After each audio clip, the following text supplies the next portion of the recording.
I see this little Michael Myers character behind me trying to kill me. Oh, here, look. I got the cat coming in. Perfect timing. That's my little kid there, jumping right in front of the camera. Right. I've already started recording, just so you know. So, don't say nothing too crazy. But, yeah, we met, and unfortunately, we weren't able to do this in person. But I think after meeting you, you guys really have your shit together, right? There's a lot to learn from you guys, and I thought this would be a really great opportunity to just kind of ask you some questions about the industry and whatnot. Yeah, we've just kind of announced the dates for that tour. We should probably get started on kind of figuring out which hotels and whatnot we're going to be presenting at. Um, Yeah, but I have a place right now that's getting because there's not a lot to choose from in Nigeria, for yeah, instance. So I do know some people that have been there for business and conferences and things. So I'm getting like a four list, but it looks like the Sheridan is probably the best one. the Sheraton in But Lagos, eh? yeah, but I'm getting a list, and then I also have like you gotta get that because you gotta ship the merchandise and stuff there ahead of time. Yeah, Well, I yeah, because should that's have going to take that some like time. I've got all my what's that? merch finishing up mid-August, so hopefully I can get it all there within Yeah, 2 weeks. I have to put a rush on ours. I think they originally said, "Oh, it'll be 7 weeks or something like that," which I'm like, "No, that's not going to work." Yeah, it's nuts. So Everything that I've been working with, their order times are crazy. Like I'm doing something that's it's literally just like a Maven logo on a water bottle, and I'm going to concerts, and I'm just handing out free water to people, right? Because I figure, yeah, people who like to party like to make money too. I don't know, so right. I'll hand out them free water and then get into the events for free. And they're quoting me like a month just to get water bottles printed. Like, dude, I could just slap a sticker on a water bottle.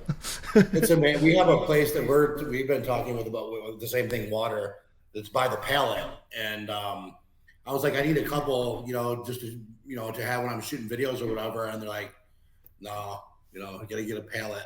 So we gotta drop a pallet somewhere, and then I'm gonna have someone ship me a few of them. But yeah, it's not as easy as you would think. I would think it'd be super easy to, Yeah. just do a wrap around a bottle of water, but Hey, there's a maybe little that's more the to it. next business idea. Hey, after prop firms, we just Absolutely. start doing logos, right? Yeah, Yeah, I I was mean, thinking about I'm considering because we have lots of partners. I don't know if you guys do the same sort of thing on Twitter where you have the badges on traders on Twitter profiles. yeah, we don't.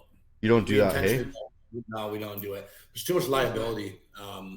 It's When they true. have that badge, We like really have they to vet them. essentially, yeah, you have to. I mean, you are essentially responsible for anything they say or do when they have that. So we have, I think the only people that have it is Blake and I think Alexis has it as well. But we True. certainly had a lot of affiliates ask or a lot of influencers ask because it, automatically makes They want to them get paid, appear more really. legitimate or whatever.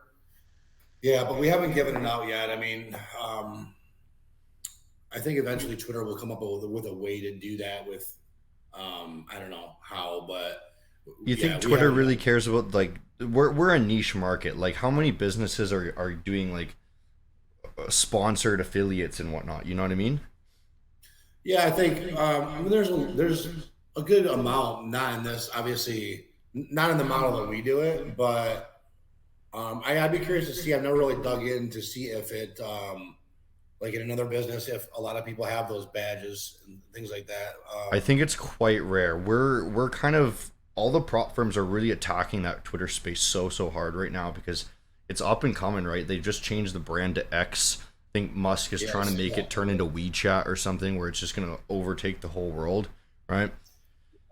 Musk It's is trying to funny because become like a we didn't ruler. want to do it for a long time. Like we were, we thought both Blake and I thought, it's not a good, platform or whatever. But you can never count Elon Musk out fully, I guess. And Yeah, we were definitely late to the game. Like my fun at FX was definitely, I think, the first big player that they were the first, realized, yeah, for sure. yeah, that it was like beneficial or whatever. And yeah, it's been a great tool. I think it's ultimately, I think it'll be better than Discord for not necessarily customer service because I get a lot of customer service things, as I'm sure you do, in the DM there, and I don't really, if Yeah, I answer it, I say open a support ticket. I don't even exactly. go to. There's some. firms that even have a support Twitter, which we made one, but for some reason they banned it, so we can't have a support Twitter. I think it's great for marketing, but people certainly do it for that. Or I get all kinds of can I have a free account? Can I have a free account? It's my Yeah, birthday. It's it whatever. it And I don't really respond to those just so everybody knows. I mean, I don't entertain that because it'd be unfair to everybody else if I just randomly give a free account to someone because they asked. So if you want to throw a giveaway or something, I'm cool with it, but I'm definitely not going to just randomly give an account out, or someone will ask me to bypass phase one or phase two and fund them immediately or something, and we're just not going to do that. Yeah. It's there's been a couple times I've given it away to somebody on Twitter that just kind of asked, but they've done something stupid, like something crazy out of the ordinary. Like the one guy, he just commented day 1 of me asking for an account, day 2 of me asking for an account, and he did that for 2 months straight. And I saw a comment every single day, and he got to like 60. I was like, man, this guy's never gonna stop until I give him an account. I had that guy too, actually. You had him too, eh? But I blocked him though. after day like 9 or something. I'm like, this is ridiculous, and you're killing my DM. So I had to block it because I'm not gonna deal with that. But yeah, probably the same guy. Yeah, probably. Well, he was commenting on the posts. It wasn't a DM because I don't even read the DMs. There's way too many. Yeah, mine was DM, and it was exactly what you just said. Day 1 of asking for a free account. Day 2 of asking for a free account. Yeah, I think if anyone tries that again, there's no chance I'm going to do it. But it was original, and I thought it was funny. So, yeah. Yeah, it was. Well, he was. I'll give him the fact that he was persistent, I guess. Yeah, wow. You know why Maven even got started on Twitter? It's kind of funny, is because we wanted to run some giveaways. We knew giveaways were the secret to growing, but I didn't want to do it on Instagram because Instagram doesn't have the retweet feature. So the entire reason that we went down Twitter space was just because of the retweet button, and I knew that would grow faster, right? And then we ended up following in the footsteps of my founder. Very quick. I mean, exactly. It's like a snowball. And really I think after like 3 months of a few firms doing that, everyone caught on, hey? And now it's just annoying with the giveaways, so we're trying to ease down, right? Pretty much everyone uses it not exclusively, but I think that all the major people or leadership from major firms are on there, basically. Yeah. Now tell me, like, we're pretty much exclusively on Twitter. Like, that's pretty much all of our brand. We're branching out into like SEO and, obviously with the tour coming up here, in-person type stuff and the water bottles and whatnot. But you guys really had like a really good launch off, especially in the Western market, right? And do you think that's largely because you got into the YouTube space? Like, we had a large YouTube following? Because you guys have blown up since the very beginning. Yeah, I think that I certainly think a massive part of that is Blake's. Yeah. Blake is in the United States, and his YouTube has a huge following here as well. But we definitely, we utilize Discord to market. We have a huge firm that does marketing and things like that for us here, paid ads, so on. And I think I just had a call like an hour or two ago with the place you referred us, Neil Patel. Yeah. For SEO. So we're going to start. If I was telling the person that we were talking to, if there's one place I could say that we probably have like a weak link in the chain, it's with SEO search. We do really good when it comes to like Instagram, YouTube, Discord, even Twitter has been really great for us. But I think that as this industry goes forward, I was just telling this person, the next 3 years, it's going to become more of a household name. So it's going to be like at a holiday, it's going to be talked about amongst family members or whatever, where it's not right now. Smart prop or the whole industry? No, just the prop firms. I mean, I think they're not a household name right now. When they are, it's going to start to multiply. And the growth over the next 36 months is going to be just something no one's ever seen. And I want to, get on the SEO bandwagon, because when people go home from holidays or get-togethers, whatever, they're going to start Googling it. And that's just the way it's going to happen. And, the industry itself is it's a huge industry. I mean, if you look at how much money goes through it, but in reality, it's in its infancy stage still. And there's still so much more to go. I mean, it's not even close. You know what? a huge portion why we did SEO is because we're going to be like I'm wrapping my Jeep. I just actually brought it to the shop now to get it all repaired up. The wrap won't be done till next year, but I'm making it wild, right? And it's going to say Maven on it. And when people see that, they're going to Google Maven. And if we're not the number one in SEO, then it's just not going to work at all. Right. But yeah, no, I think that's a good strategy. speaking of where the industry is going, I'd like to get your take on this too. This is kind of my thought, which is why the prop firm's really blowing up compared to traditional brokers. Is when I started trading, it was very big hassle to get started. You know what I mean? Like I had to go to the broker. I had to make sure that the broker was allowing BC Canada, right? And then I had to apply for an application. That would take a couple days, and then I had to go to the bank and wire money in. Crypto didn't work half the time, right? So it'd be about 2 weeks maybe until I even started trading, right? And then by that time, you know, if I wanted to do it impulsively, for example, like if I just wanted to try it out, like a new trader or something, you know what I mean? The barrier to entry was so high. So I think this is where things are going to be going. Is I had a similar experience with I just wanted to gamble for fun on a sports betting site, right? I wanted to place some bets on an MMA fighter, and I just went to a couple, and each one it was like, okay, doesn't take crypto, okay, next, right? Okay, this one my credit card didn't work the first time, okay, next. And it was immediately any time I had any point of difficulty, cut them off, right? So Yeah. this is my site in the future, the next 36 months. You're saying is this is going to be the new standard, right? In that this is how everyone's going to be trading, because literally all you got to do is go in your wallet, or your phone or whatever, plug in a couple of numbers, and now you're trading, right?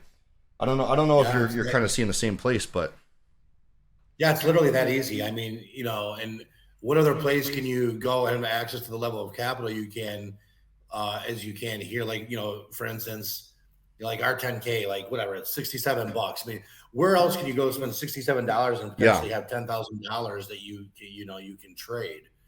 And you're right, it's super easy. I mean, you could essentially, if you're a good trader, you could pass that in 24 hours, yeah, in a day, and have that capital. And it's literally, everything's driven off the phone. They say that these phones have like almost 10 times the technology that a computer did only 2 years ago. So it's pretty crazy. Like everything is so phone driven. When I do trade, or when I don't do it mobily, but I know a lot of people do and love yeah. that. It's a bit of a hassle. You have to use your thumbs and whatnot. Right. Yeah, I just need a bigger screen.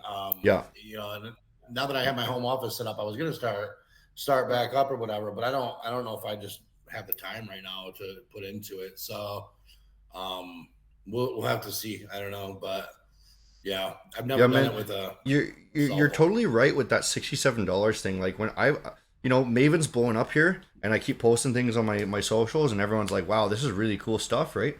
And then they ask me, "How do I trade?" Right? And no, like back a couple years ago, I'd have to say, "Hey, you have to sign up for this account. It's going to take you a huge hassle." Literally now, you got $60. Go buy an account and play around with it. If you're brand new, you're probably going to fail, but still play around, and that's the whole joy of it, right? And that's why I was kind of comparing it to like sports betting, is because I Yeah. only put $100 in there. I had no idea what I was doing. I was gonna bet on some random dude. I think I made $20 back or something, and then I was done. I think I still got the money I'll tell somewhere. you what, the last account that I traded was actually Maven. Yeah, When you first came out, like the first day or something like that. And I bought a 10K account, I think, and I traded like one lot of gold or something, and I was gone in about 30 minutes. But yeah. yeah, It's so quick. it It's didn't quick. It's it didn't something to work play out around very with for well. fun. It's Yeah, both. It's both. I think I really related a lot to sports betting because it's both just freaking fun now. Like you can just plug in some money, and it's also a career for some people, right? I think this yeah, one it's guy now. it's He's relatively inexpensive. I mean, you look at like the risk return, or the risk reward, like, or just the ROI, like for instance, when we did, let's just say, forget it, let's not even do a discount, $67. I mean, we have people that are getting paid out $1,000 on their first funded payout on a $10,000 account on a $67 investment. So again, what other investment can you take $67 and yeah, turn it into 1,000 in 14 days? I mean, you just can't do it. The level of opportunity here is massive, and I think that one thing that is even more massive in terms of growth is just demographics that are untapped. Like women, for instance, there's not a lot of female traders, and they're actually very, very smart and good traders. Yeah. Stay-at-home moms, people that want ancillary or supplemental income. There's a plethora of things, and I really Yeah. want this industry Or long-term to start traders. to appeal to professionals like a CPA, like a finance guy, a lawyer. I mean, whatever. I mean, there's no reason that it can't. Some of the way that some of these firms market, it'll never appeal to that level of people or that type of people, or that caliber of people. But I think the smart firms will, and once this gets into be more of a household name, I think it's just going to blow up. The firms Yeah. that are, kind of positioned to take advantage of that are going to grow really quickly, for sure. My opinion, anyway. You're definitely right about like the different brands going down different ways, right? Like us particularly, we're going down the fun way. Like we're doing more of it. Like we just want people to have fun with the trading experience, not take it too seriously, right? Trying to gamify some Right. things, give people some rewards and whatnot when they beat achievements, quote unquote, right? But Right. some people, Yep. my funded, that's super professional, right? That's all like they're all wearing suits and whatnot and being normal finance guys. So they're gonna Right. market to, Yeah, more finance guys. I definitely couldn't. I mean, I did the suit and tie thing for a long time, but I think if I had to describe us, I would say we're more of a hybrid. We're trying to be like super professional, and we do a good job of that. But we're also cutting edge, innovative, and fun. I mean, we're not like Yeah. posting pictures of Lamborghinis and stuff, but I mean, we have a good time and we're loose and relaxed and things like that. But we definitely try to a professional image. And that's the cool thing about prop firms is like, if someone doesn't like one, they go there's a prop firm for everybody, right? There Yeah. just is. And there's plenty of traders to go around for many firms to be successful. I think that it will get oversaturated at some point. There will be just too many firms. And I think that as time goes on and regulation starts to mount or take shape and that type of thing, it'll weed a lot of the smaller places out. They just won't be able to succeed, and they don't really have the depth of knowledge or the leadership to plan for that kind of thing happening. So I think the next 12 months we'll see a huge influx of prop firms, and I think the following 12 months you'll see a ton of demise, like just a ton of Yeah. them going under. That's So bringing us exactly. I definitely wanted to talk about this. Is your take on the quote unquote bubble that's happening or is about to happen? Just overview. What do you think is going to happen here? yeah, I think that I think you're going to have a lot of people, and I have a lot of people inbox me now saying, I want to start a prop firm, and I talk to you or whatever, and I have no problem helping people, or whatever, just taking questions via DM or whatnot. But I do think there's going to be a lot of firms that are going to be started in kind of a weak financial position, which is not good because as things oversaturate, it's going to be harder to just grow really quick at the beginning, Hmm. and you're going to see more of more normalized growth rate for some of these firms, and they're not going to be able to have the level of revenue coming in to be successful because there's a lot more than you have to do. Payouts and things are one thing, but I mean, I don't think people realize the technology cost, the brokerage cost. Yeah. There's a lot of cost to this as well, and that's not even marketing. I mean, there's a ton of costs. So I think that you're going to have a bunch of firms try. There are going to be a bunch of people that kick it, and they're going to use their own money. They're going to get investors, but I also think that the number of people that are going to fail will probably be equal to or more than the ones that try the next 12 months, because again, some of these mid-sized smaller places are going to get weeded out as well. Places that aren't adapting to different conditions and they're kind of stuffy and not change anything, ones that don't have any marketing or social media presence. So I think it's going to be kind of like a real steep climb up, and then I think there's going to be a cliff. So you think And the there's cliff, both the old guys and the new guys are going to be suffering the most, hey, in the firm space? I mean, I don't think the old guys will suffer, but I think that their business will plateau. And you Yeah. remember the good firms, like the really great firms, like my Forex funds. It's an awesome firm. They have it together. I mean, it's a very professional company.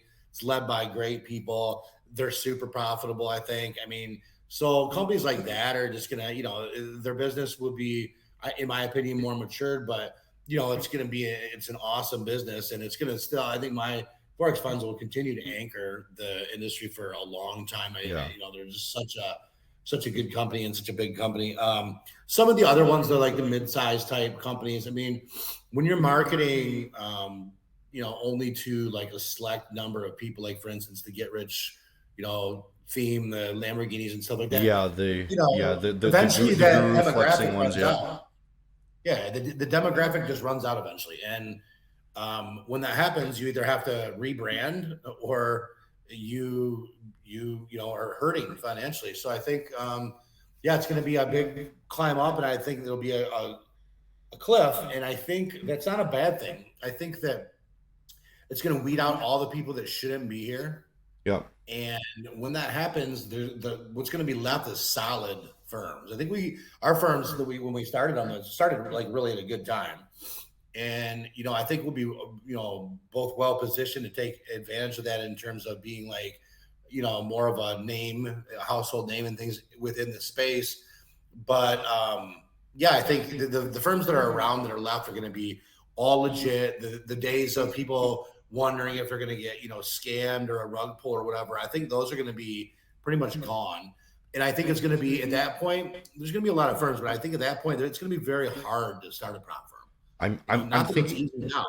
I'm thinking this is just off kind of the top of my head. I'm thinking that there's going to be a big come up, and all these firms are going to offer less and less, and then regulation's going to kind of come in, and they're going to really destroy a lot of the unstable firms, and then it's going to be sort of like the crypto market cycles where we have all these shit coins. They all do super well, and then all of a sudden everything collapses, and even the good firms are kind of they're struggling for a few years, right? And I think this is something that you and I need to really be careful of too. Is the entire industry as a whole is gonna be tarnished, right? Because think of crypto right now. Everyone thinks crypto is a scam again, right? But there's a couple firms, there's a couple companies that are still around doing good business. They're just not making much money. So you really got to watch your back, like with your finances and whatnot. Make sure that we're actually stable, so that I imagine some good firms are actually going to go under just because they're not going to be able to accept the volatility. Right? Yeah, I do. I like what you said. I mean, I think there will be a couple years of just uneasiness, even with a big solid firm. But the firms that are plan for that and they're well capitalized and stuff, they'll make it through. And then after they make it through, after the regulation sets in and things, it'll end up being a good thing for the industry. Because, like I said, there's going to be, the people that are left over in the dust are going to be legitimate, and people aren't going to have to question whether they're scams or not scams or what firm. It's going to be more commoditized, and then it's going to end up being you're going where you have the best conditions for your style, or you like or have a relationship with the leadership, that kind of thing. And that's what it's going to, I think, look like in the future. And ultimately, like if you look at the broker space, like back before prop firms started, same sort of thing. There's 100 different brokers that you could choose from. You pick and choose which ones fit your style. Pick and choose which one like you like the logo the best of, right? And then you stick with them for a while. Now, interesting question actually for you here. We've both kind of come out and we've done that prop firm relief program. The guys watching here, if you guys don't know what that is, should be a link in the description. So if you guys have been scammed, you can get yourself saved and get yourself a free account. But we've kind of gone to this length and started helping traders that way. What's your take on helping firms, like save an industry as a whole? If we bail out some firms, kind of similar to what Binance was offering to do to FTX before they realized that they were just a whole whack of mess, right? Yeah, I mean, I think that at some point, that's a potential. Obviously we're not going to help out firms that are scamming intentionally, Yes. right? Because their infrastructure is going to be nothing. It's just a scam. It's a shell company, basically. It's a facade. But companies that are legitimate, like that we're talking about, where they go under because they're just not well capitalized. They have good conditions, good platform, that kind of thing. I think you will see some firms absorb. One thing that you have not seen in this space at all, which happens in every cycle of every business, is acquisition. So right now, growing by, or organic growth and growing by, that is how everything is done. There has been zero that I know of acquisitions in this industry. Yeah. And I think that you will start to see some of the, like the big guys that have all the capital and things. They'll swoop in and it's kind of like a bank bailout, Yeah. right? Like JP Morgan coming in and bailing a smaller bank out. I think you will see that in the future at some point for the companies that are just, either just undercapitalized, or they're, might be a great company but have poor leadership. And I think that you will see that. And I think that we will all play a role in that as well when that happens, because I think it's probably a couple of years from happening. When I talk about that cliff is when I think that something like that's going to happen. But I do thoroughly believe in it.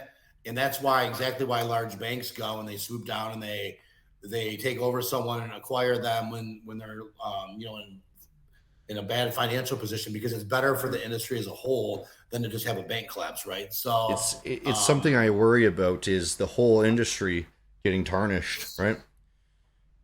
Just because a couple bad guys. I think that will happen.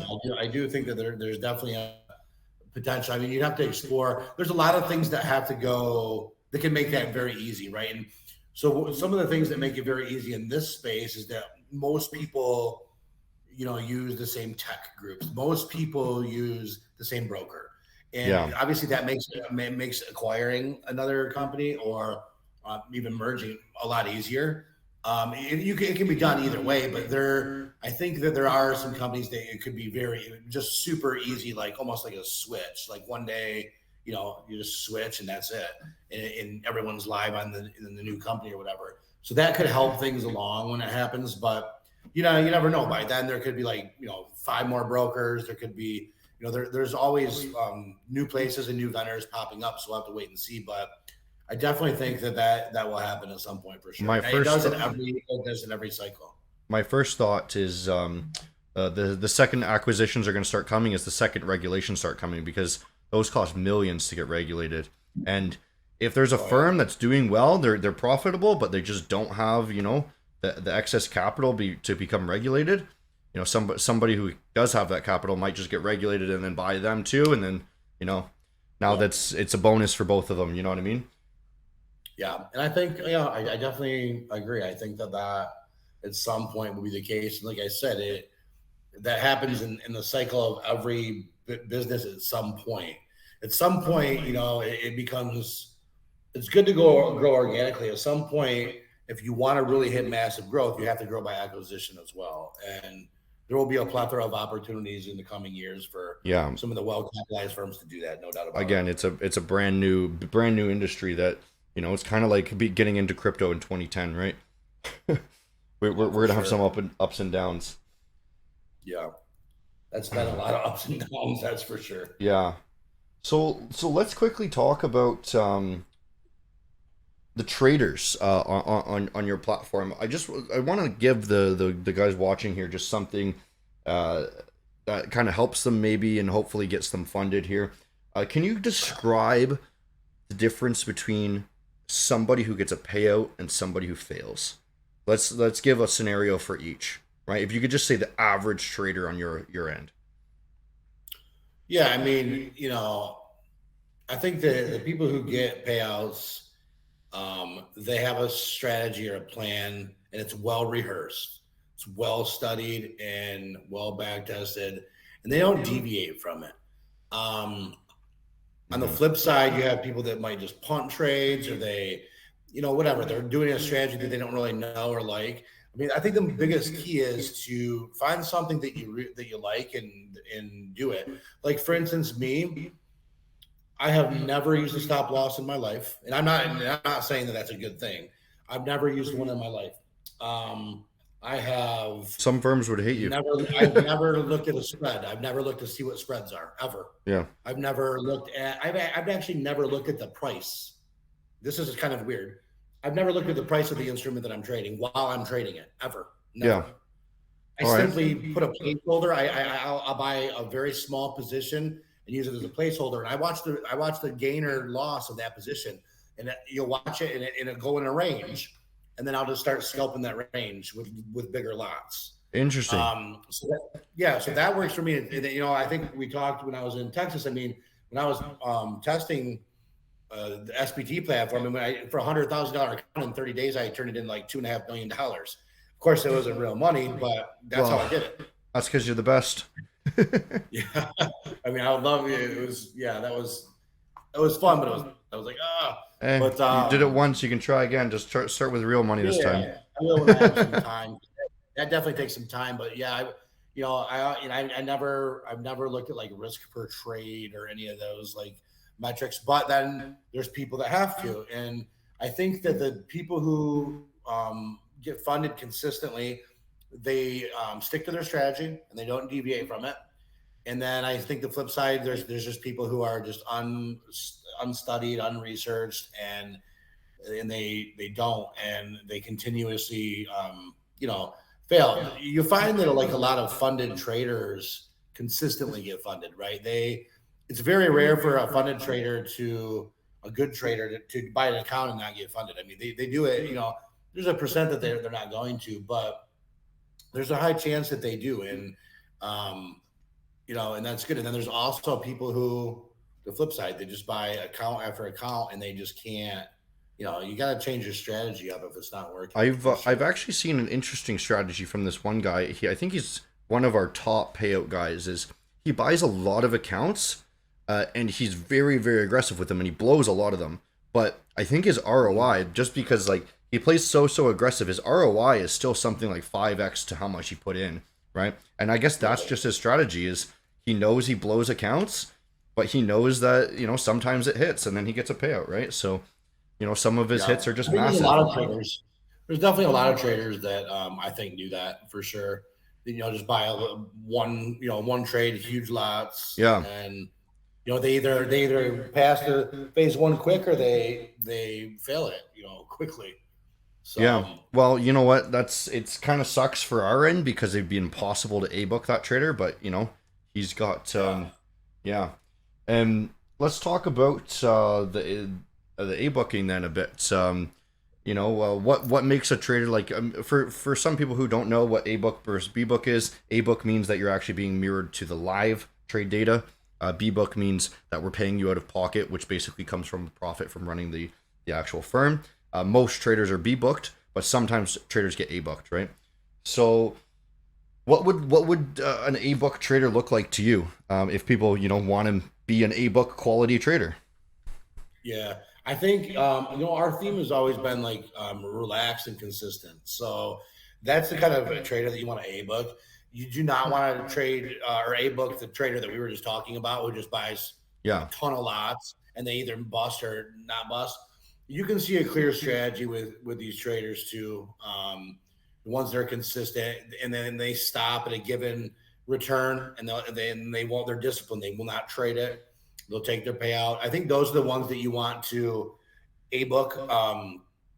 There's actually several, good traders like that. They're disciplined. But when firms are looking at A-booking, I think the biggest thing is, like I said, relaxed, consistent, and discipline is the other thing. Because you cannot A-book a trader that's not disciplined because they will end up, it will end up costing you money every single time. Yeah. So that would be this is a kind of a brief criteria for me is if they've ever blown an account, I wouldn't ever A-book them. And then the other thing is I'd be looking for, I don't care how much they make. I just want to make sure that their profit goes up.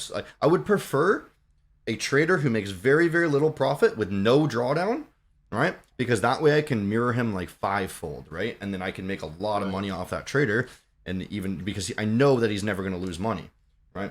And that's for me is the best thing is just what's the risk of loss? I'm just looking at the risk of loss, right? I don't care how much they make because I have more money. I can just mirror with more money. I think that another good way to do that, which I don't think any firm does right now initially, but is a scaling plan that everyone has. I mean, those would be the kind of traders that you want to A-book. Someone who's passed and keeps gravitating up in the scaling plan because they're consistent and they usually do that with, they're not trying to make like 30 or 40% on a account. And so those are definitely, again, the consistent type and kind of just relaxed traders that I think that you'd want to have in that type of scenario. Yeah, that's perfectly fair. Another one that I've seen firms do is, we're trying to implement something good here too, is like a VIP program that, once you get to that kind of the A-book status, then you get more perks, right? And then that really helps the trader want to be A-book quality and, like, not do the crazy blowing of accounts and buying new ones, right? And that makes it a little bit safer for everyone. Yeah, we're in process. We're talking about that as well. We're kind of building our VIP program out right now. But yeah, I mean, just to hit on that, I think the hardest thing is someone today asked me, or they sent me an email, said I got funded again. I don't know how many funded accounts they've had, but they asked what my advice was not to blow their funded account this time. Because what happens is psychologically, people just start thinking about those payouts. Yeah. They start thinking about, this trade could put 20 grand in my pocket immediately. And I told the person, I said, if it was me, my advice, take a couple days off and don't trade right now. Don't even look at the market. Don't do anything. Relax your mind. Then come back and start, mock trading and just seeing what would happen if you did place trades. And then stick with a strategy that got you there. So whatever strategy, because I see a lot of people, you probably do, phase 1, phase 2, they stick to a perfectly, normal strategy. Then all of a sudden they hit the funded account, and all of a sudden I look and it's like they just bought 30 lots.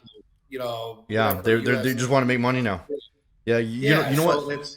Some of the best traders, and it goes into that discipline thing. The best traders I've seen that get funded, what they do, they place like one trade or something once they're funded. They make like, let's say the deposit was $50 for the account. They make like $100, and then they just wait for the first payout.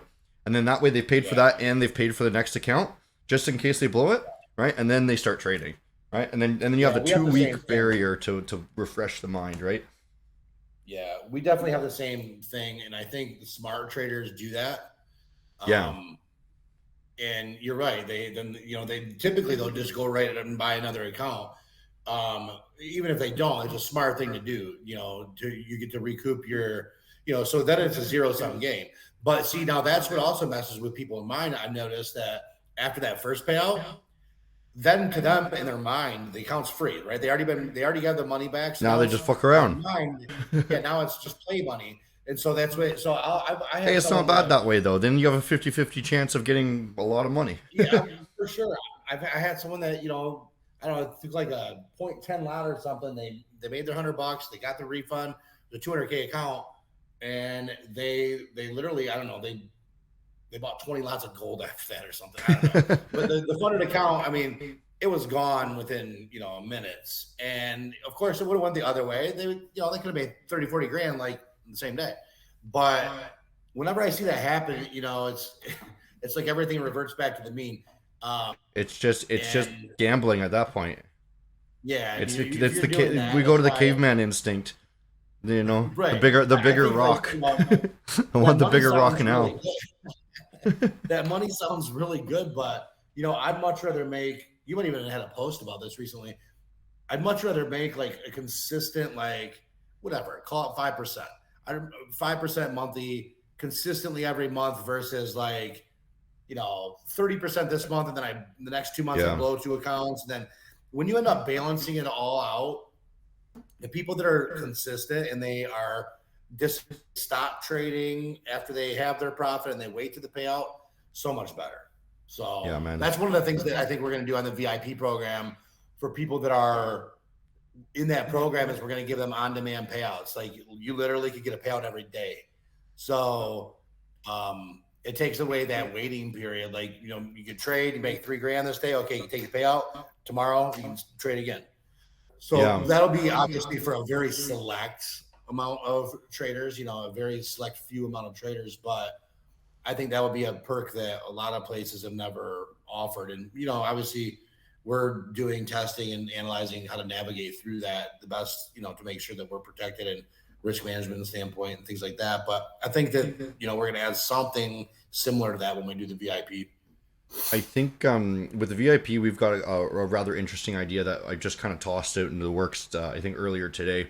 So probably too early to tell anyone, but too much of the details. But we're wanting to gamify it, basically make a leaderboard where only certain people get, like, maybe 100 people get the best perks, right? So there'll be a ladder, you know what I mean? Kind of like if you think about League of Legends or something, where you got your Diamond League, and so people will compete for these perks, right? And then that way you have actually got a way to restrict how many people can even be in that league, right? Because people would be dropping in and out, right? And then the top people, maybe they're getting 100% profit split, right? Because you just know that they're going to be incredible traders, and you're going to be making money off them anyway. So, right, no, it makes sense. That's a good idea. Good thinking. Super competitive that way too. Super fun. But maybe I shouldn't be leaking that data. Every other firm's going to beat me to it. You're controlling the video, so you can control what's released on the video and what's not, right? I kind of want to hype people up too. Yeah, no, that's good. I'd like to do that as well. I've seen, our VIP program, probably like yours, is going to be more geared at perks and benefits as it relates directly to trading for the trader. Like I said, on-demand payout or better conditions, better profit split, whatnot. It's not going to involve, like I saw a firm the other day that's literally sending champagne. Like, we're not. Yeah, that's bullshit. That's bullshit, right? Yeah. And unless you hit like a certain rank, we'll send you a baseball cap or something. You know what I mean? Like, but that's it's so much extra work to do that, right? Yeah, there's just no way. There's liability too, because there's you really have to pay attention to ages, because there's some really young traders as well. So like, I wouldn't even want to be messing around with sending alcohol to anybody. No, that's stupid. That's really stupid. It's something we're not going to do for sure. But again, a lot of it's just a lot of firms just like flexing ideas, but the concept is, it sounds cool on paper, but it's so dumb, right? Yeah, and you know what? The firms that do that, they never bring it to fruition anyways. It's exactly. I think it's more for the shock and awe entertainment on social media and to gain followers and things. So it's like the whole Lamborghini thing. Like the one that gave away the Lamborghini, posting a picture of a Lambo that you gave away is going to draw people, following your page. But did you actually give away that Lambo, number one? Number two, did you tell the person you gave it to about the tax implications that they now have? It depends where you are. Right. If you give someone a $300,000 car, that's the same as basically $300,000 in income for them, depending on the country, right? But so that's not really a great scenario either. There's not very many places where you can give money or a high luxury, vehicle like that without having some type of tax implication. Yeah. It just doesn't really. I mean, I'm sure there's some places, but there's not very many of them. Well, another thing talking about the perks is, another option. I don't think you guys are going down the same route, but we're merging towards the crypto space as crypto comes back into the market, right? So a lot of the things that crypto can offer is, these NFTs and the tokens and whatnot, and owning those, staking them, doing all that jazz that people did back in the day. Those things can give trading perks as well, discounts on fees, if you own that, move you up in the rank. We had one cool idea was NFTs that are certificates, right? So your certificate's now bound to your account, right? You can either get a soul bound one, and then that way it's like, or you can get a transferable one. Maybe the NFT gives you some sort of perk, like cash back or something each month or something, right? It's cool things you can do in the crypto space. What do you think about you mentioned crypto a couple of times. I don't know if you trade it or not, or you hold it, but what's your take on it the next, let's say, I mean, the reason they probably my question is, a lot of people say, well, I'm just going to hold my money in US dollars, for instance. Well, I mean, that's a really horrible strategy, because you're basically devaluing your net worth or your money every day, because that's what the dollar does. So I think more and more people are going to start to look to the crypto market. Just wondering if you're familiar with it, or if you trade it, like what your take is and what you think is going to happen in the next 12 months. So it's actually kind of funny. I've been in crypto since 2013, and if anyone knows my history here, I was actually I got a degree right here. That's a degree in network security. So I went to school for computers, and what we would do back in 2013 is we would sneak into the lab computers. And before class started, we would run a script on each and every computer that would start mining Bitcoin. So throughout the weekend, all the computers are going, right? just heating up the whole school. And then we would send all that crypto to our wallets. Like, mind you, we ended up wasting it all on shit coins and we lost all the money eventually. Um, Oh but my it gave us gosh. some good knowledge, and I started getting into trading a couple years after that. And so this is actually, it's funny enough, the first time in 10 years I owned zero crypto personally, zero myself. And I think it's for anyone else, I would say buy as much as you can right now, because I've seen this many times now. This is about the third or fourth time I've seen it. And this is the bottom, man. Like, there might be a quick dip or something, but the next 4 or 5 years, we're going to be rallying so hard. And I've just started making the movement now, that we're going to start. We have so Maven, we have our income comes from crypto and comes from credit cards, right? So we use that, and that's our circulating supply of funds, and we use it to pay people out and pay our employees and whatever. But then we also have a vault of funds, right? And this is just what's sitting on the side, right? That's what we can use for like e-booking, just extra money in case, right? So I'm actually taking an initiative now, because I'm quite confident we're going to put 10% into Bitcoin.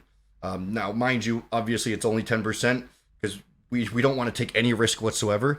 But that 10% over the next 5 years is going to put us in a little bit of a better position, and is essentially bringing us it'd be kind of like getting an external investor in the next 5 years, so that we can then use that money for something better, right? And then also, Right. we have it for external like emergency funds and whatnot. Um, Yep. Starting the token too. We're going to start a token. So we need all this crypto money, right? We need money in crypto so that we can use it for, pools of liquidity pools and whatnot, right? This, right? But yeah, to answer your question, man, is if I were you, I'd start buying some crypto.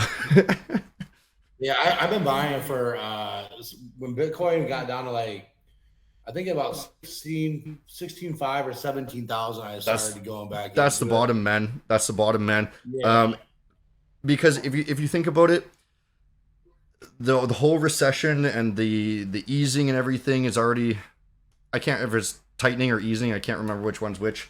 Um, but it's all done with. People are bored of that now. Basically that's what happens is everyone panics about something for a while, they forget about it, they get bored of it, and then they realize that the market's already come back, right? And that's, if you look at the charts right right, now, the price has doubled and nobody's even noticed. right. Right Yeah, from the I went. bottom. I did back in with Bitcoin, Ethereum, and Litecoin. I have some Cardano, but those are the three main. I like the bigger, more stable. Yeah, But yeah, it's been a choppy ride. But I mean, when it was down that low, there was just very little downside at that point that I thought anyway. And I'm not trading it though. I just hold it. I buy and I hold, and so I put X amount of money in there every month or whatever, and it's just like kind of what we just talked about. It's kind of like my rainy day reserve that I don't even yeah, really realize exactly. that I have or think about it. And you know, it's a good thing I think the dollar cost average into for the long term because I think going out to like 2030, which is only 7 years. I mean, there's tons of analysts that are calling for massive prices in Bitcoin. So Whatever it we'll is, if see. Bitcoin's the market leader at that point, it doesn't matter. Just being in crypto is going to be the important thing, right? And Yeah, like you said, it has to be money that you don't touch, right? That's why I said this is, I put vault money into that, right? Because our operating funds, that needs to be staying operating, right? right. We can't do anything with instability there, right? Because what if crypto crashes, flash crash, right? And then we have to pay people out still, right? And we've Right. just put Yeah, all our you money just into keep crypto, then we go under, right? So we yeah, don't want to be no, stupid for with sure. it, but Yeah, there's a no, I couple agree. firms that operate with solely crypto, right? There's a crypto firm, and they're probably going to do amazing for the next 4 years. But if they don't get their shit together and start operating with some sort of stability coins, I don't know their back end, but if they're holding Bitcoin and then the next bear market happens, they're going under, right? Because Yeah. 70% crash, they can't pay people out. There's no way. That's scary. I mean, and it's not very smart. I mean, it's smart in the way where you can avoid doing with credit card processors, which is another just crazy Yeah, industry, which is why they do it because credit card processors don't they just don't like online gambling or businesses that don't understand like crypto's for helped us a instance. ton with that, right? Right, Oh because yeah, I mean, because and I think that crypto processors will are continue to picky. play a huge role, like for areas where where scammers like to saturate. I mean, all you simply do is just say, okay, well, in whatever this country or with this product, we're only accepting crypto, and then that weeds out all the scammers immediately because you can't scam with crypto, right? Once you send it, it's gone. You're not getting Yep, it back. true. So as a result, scammers they'll never touch that. They want to be paid in it, of course. I have people that will buy an account and then they'll be like, I want a refund, but I bought it with a card, but can you send me back crypto? No, I can't. I can't, and I will not because that is the biggest red flag of a scam that there is. It's actually a good point. I should bring that up to Seb. I'm not sure if he's doing that because he's the essentially the you in our operation, right? Right. He's managing all the payouts, and I've not been looking at them. So, I mean, I probably should, but See if he is because I find a ton of people, that want to get refunded or even like they had a bad experience or they never traded the account, they want a refund, and then they'll say, can you just pay me in Bitcoin or whatever? But when you go look, they pay with a card, yeah. and you should never. I mean, it would be bad business to send someone crypto that paid in a card. See, This this is why I had to meet you. Their own card. All you just basically say is, "I'm going to refund your card," and if they get mad, complete scam for sure. Yeah, I mean, totally. Totally. There's just no way around that. So yeah, you should definitely. I'm sure he's on top of that, anyways. But I mean, it's amazing how many people ask that question to me that I don't know. They must do it because someplace must do that for them, and I don't know why. Yeah, man. But I've got John too, not, which is John is our CTO, and that guy is paranoid as hell. So he really he knows all this scams and stuff. he's our security guy, so I'm sure he's on that stuff. On Twitter sometimes. What's that? Like, what are you doing? I said, is that the guy that you post conversations sometimes on Twitter? Like, oh yeah, he's like, what are you doing? And they're like, oh, there's I just ran a discount. I forgot to tell you, or something like that. There's been a couple times when I've said something and he's like, man, Chris, what the fuck is wrong with you? You gotta tell us. I run a sale and then the entire site shuts down and he doesn't know why. Yeah, that's exactly it. Yeah, I've seen a couple of posts about something like that. Yeah. I think there was one point where he told me I'm not allowed to answer support tickets anymore because I just say the answer blunt and I'm not like, that's why Seb's here, man, because he's nice about it. I'm like, guys, what are you doing? Like, figure it out. It's obvious. Yeah. The answer's right there. Yeah, sometimes it's hard to, especially when you have someone who, they blow their account because they don't understand the conditions or they say they don't understand the conditions. I mean, if you're trading, it is your responsibility to understand the rules and what violates them and what doesn't. So you can't have a lot of sympathy for someone because, I wouldn't want to be giving $200,000 of capital to someone who doesn't even understand what the drawdown rate means or what the rate even is. I wouldn't even, that's not a good trader, the type that we're looking for. But you can appreciate, I'm sure there's tons of people that do that and they're like, well, can I account back? Because I didn't know that was a rule. Well, I apologize, but I mean, that's not fair. We're an ethical firm. We're fair to everybody. And we can't just give someone an account back because they say that they didn't understand what the rule was. I mean, it's their responsibility to understand that. Generally, our go-to is we usually give them like a redo if they've messed something up. Like one thing we don't allow, this is a rule that some people do allow, is we don't allow you to win with one trade. Like you can't just place one big trade or you can't place one trade and wait because it's a clear sign that you're reverse trading somewhere else. And that's why we just said don't do that, not allowed. Right. And if a lot of people do that and then we just give them another account and half the time they're like, no, I don't want another account. Right. And then we kind of know that they were reverse trading because. Yeah. There's a lot of people, I think, a lot of people that reverse trade in the industry, the space. And it's very easy. We don't ever just, whack them. If we don't have proof, if we have proof, it's game over. The account's breached. But it's very easy to identify. They're usually spacing trades out, Yeah. You know, either one trade a day or one trade every few days. And it's always huge lots or one trade period, and so on. So you know, there's definitely software, you know, getting developed and coming for that will make that very impossible for people doing that to continue to do it. But you know, I think there's a plethora of people that do that right now, and It's definitely the you Wild know, West right now for both ends. The prop yeah. firm end And and I'm for just the not a big fan trader. of, you know, I'm not a big fan of cheaters. That bothers me. It's disheartening, and you already have this amazing opportunity, and then you're going to cheat on top of it. And again, I put the positions, those people in the scammer category. They're scammers to me. My biggest pet peeve is the people who place a bad review or complain about us about the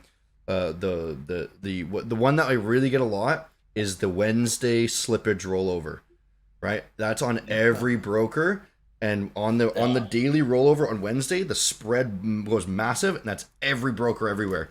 And to get pegged for, you know, being a scam because it has nothing to do with us, it sucks. That's like what I was saying with you. You need to understand not just what the violation and the rules and things, but you understand on the market works. If you're trading huge lots, it really any day at the market open, spreads are way wider Yeah. than they normally would be because the liquidity is so, you know, not there in the market. And they quickly over the hour, they narrow very quick. But I mean, It took me a year to figure that out of trading. A year of me yeah, trading to even realize that there's different times, right? yeah, So I kind of understand. Yeah. I mean, there's definitely people. I think the most liquidity by far is in the London session. Yeah. Well, New York But Open, right? Because it's the cross. no, I think the most liquidity that's out there at one time is in London, the London Oh yeah, session, okay, actually, for right on. Forex anyway.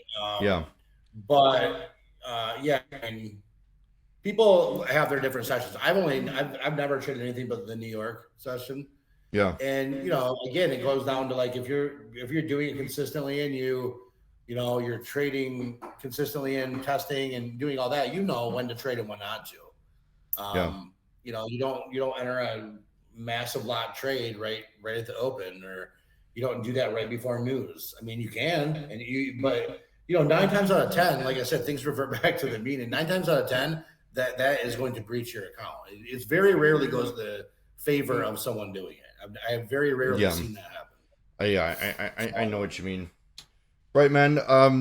We're coming up just on an hour here, and I think that's the perfect place to stop. Then I don't want this to go too long. If the viewers want to get more info out of us, then, you know, make a comment in the section below, what you want to hear in the next podcast. But why don't you tell them where they can find you and just kind of close it out here, and we can be on our way. Yeah. In terms of like social media, you find me at Ryan SPT17. You know, I'm definitely not going to give my home address or anything to find me. No, just kidding. That's the best thing. You know, I think, you know, if it, Oh, so I'm in best place. it looks like it literally just cut out right there. You hear me? Okay, well, Perfect timing for it to cut out. Right, man. Okay, it was great to talk to you. We'll do this again, I'm sure, when the market conditions change and there's more to talk about. All right, bro. I'll see you soon in Nigeria. All right, man. Talk to you See you, later. buddy.